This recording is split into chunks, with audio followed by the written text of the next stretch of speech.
Today is National Situation Awareness Day, a day dedicated to reminding us to be mindful of our surroundings and the people around us. This is what Blanca Cobb, body language expert who has a master's degree in psychology, are talking about today, the importance of situational awareness. Blanca, why do you think people sometimes forget to pay attention to their environment?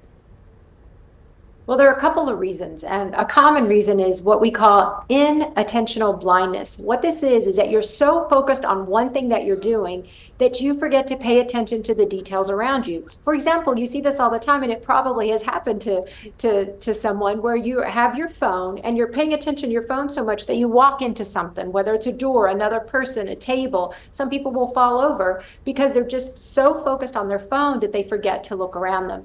Another reason is complacency. If you've been going to the same place over and over again, and it's been safe all of those times that you've been going, you just automatically assume that nothing bad could happen because of the past history of it being safe. So you get desensitized to any potential threats. What are some body language cues we should be aware of?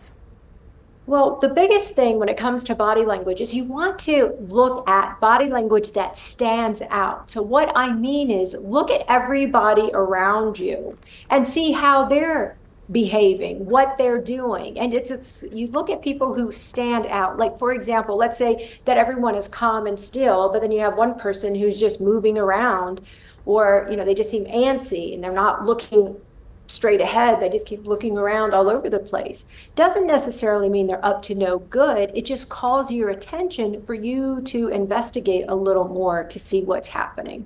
And what are some limitations of relying solely on body language cues? The thing with body language, it's a very complex form of communication, which means that it can be misinterpreted. There are cultural factors that play into this, and what that means is that in one culture, something that is perceived as respectful could be deemed disrespectful in a different culture. There are also individual differences in how we move and how we gesture and how we talk. So all of those differences, people can show emotions in different ways because we're not robots of each other, so to speak, right? And then context impacts meaning also. For example, some people might say, oh, when you see someone cross arms, that can only mean that they're being defensive or they're shutting down or they don't want to have anything to do with what you're saying.